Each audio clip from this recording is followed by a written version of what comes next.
All right, hello, this is Mr. Wallace with the Algebra 2 Semester 1 exam review. During this video, we are going to go over the Unit 1, which is the Algebra 1 review. Please feel free to stop and rewind if necessary.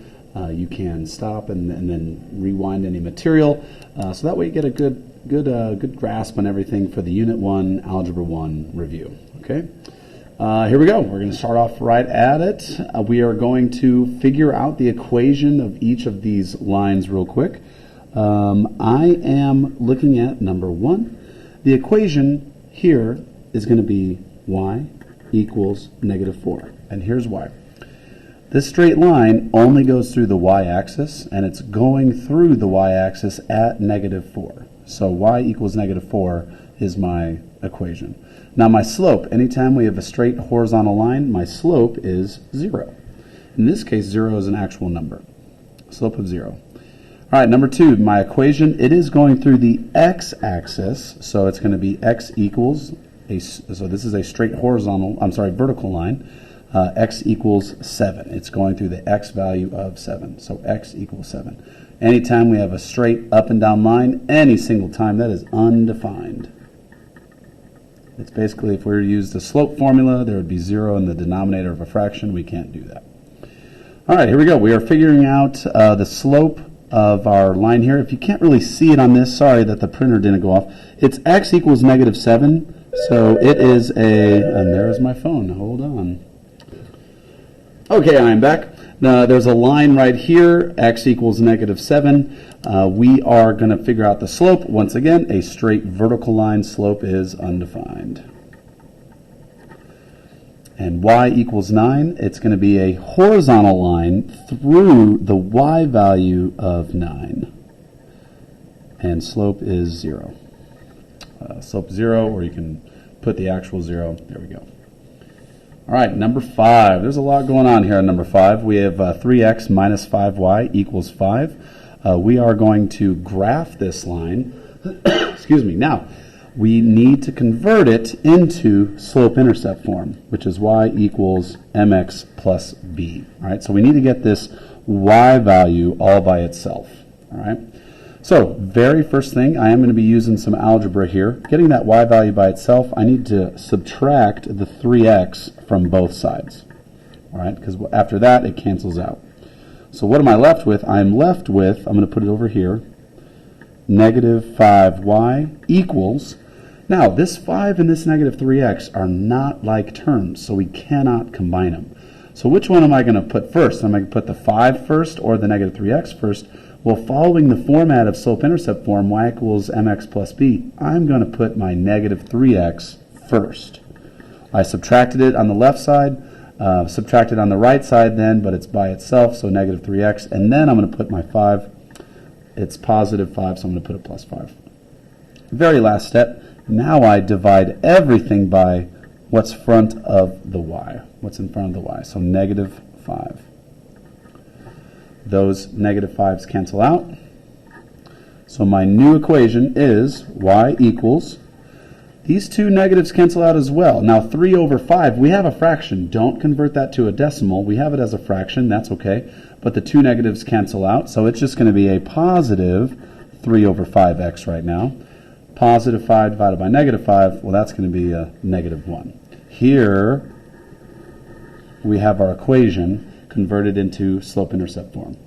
That value in front of the x is always my slope, and in slope-intercept form, that very last number is always my y-intercept.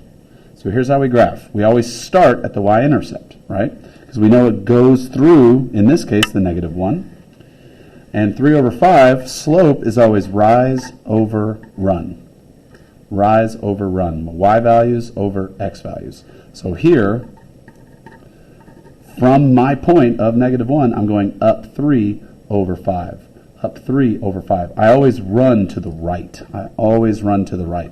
In this case, I'm going up because my slope is positive. So up 3 over 5. 1, 2, 3. 1, 2, 3, 4, 5. And do another one. 1, 2, 3. 1, 2, 3, 4, 5. There we go. Once we have a couple points, we have our line that we graphed. There we go. All right, very last one of the Algebra 1 review, rules of exponents, everyone's favorite, okay? So I'm looking at number 6. There's a couple ways we can think of this. Power to a power property. We multiply the exponents. Well, 9 times 0 is 0. Negative 3 times 0 is 0. I mean, it would look like this. 8 to the power of 0.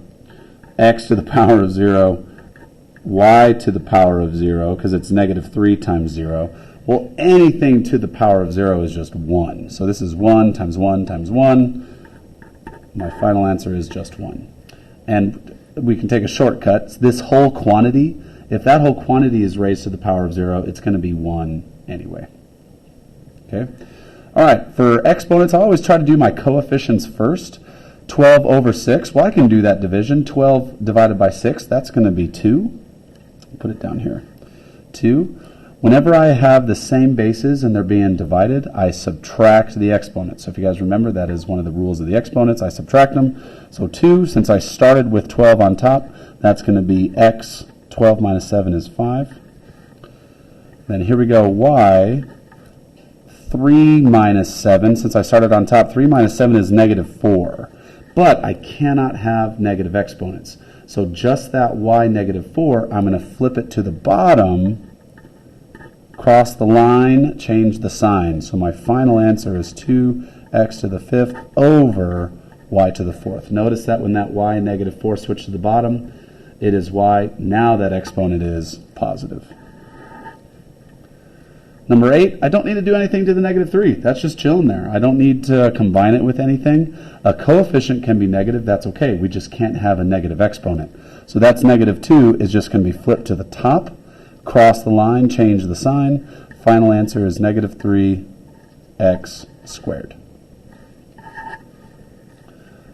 All right, here we've got quantities that are being multiplied together because they're back-to-back in parentheses. So I always want to focus on my coefficients first. 2 times 4 is 8. All right, now, if I have same bases being multiplied, I add the exponents. All right, so I have a to the 3rd times a to the 1st. We'll add the exponents. 3 plus 1 is 4. Now I'm going to add the exponents here. Negative 2 plus 5, well, that's a positive 3. Do I have positive exponents everywhere? I sure do. I don't need to move anything down. All right, number 10, there's a few things we need to do first. This term right here, this quantity, we need to simplify first. So power to a power, we multiply the exponents. So x to the 3rd power with a 2, 3 times 2 is 6. Now this is where a lot of students get confused. That 2 becomes 3 squared. It's not, even though I'm multiplying the variable exponent, if I have a coefficient, I actually take the exponent of that. It's not 3 times 2, because I have a whole number here. It's 3 squared. So 3 times 3 is 9. Okay. So then I have, after that simplified, then I have times 9x to the 6th, y to the 2nd. Now this becomes exactly like question number 9. Notice this little dot is just multiplication. It's the same, represents the same thing as over here. I can put parentheses around them. It'd be the same thing as this one was. So I multiply the coefficients. 9 times 9 is 81. I add the exponents of my x's, because 2 bases being multiplied together, I add the exponents. 6 plus 6 is 12, x to the 12th. That y squared, nothing else is happening to it. So there's my final answer for that one. All right, this next one looks intimidating, but if you really just break down the coefficients and then break down each of the variables one at a time, it's not too bad. All right, negative 2 over 14, well, that can simplify to negative 1 over 7, and that's okay. Here I have negative 6 minus 2. The reason why it's m to the negative 6 and then m minus 2, because I am since these m's are being divided, I subtract the exponents. So negative 6 minus 2 is m negative 8. And I use that negative 6 first, so that's why the negative 8 is on top. So same thing here, R3, so I have R3 minus negative 11. Uh-oh, that turns into a positive. R3, so it's 3 minus negative 11, because I already have a negative 11 there. What is 3 plus 11? That's going to be 14. So it's going to be R14 on top. Oh, look, x squared. Anything divided by itself is always 1, or it just cancels out. I don't even need the x squareds. The only thing I need to do with this answer is move that m negative 8 to the bottom, because I can't have a negative exponent. So my final answer is negative 1 over 7, R14, M8 on bottom. Okay, that was Unit 1, Algebra 1 review. Thank you.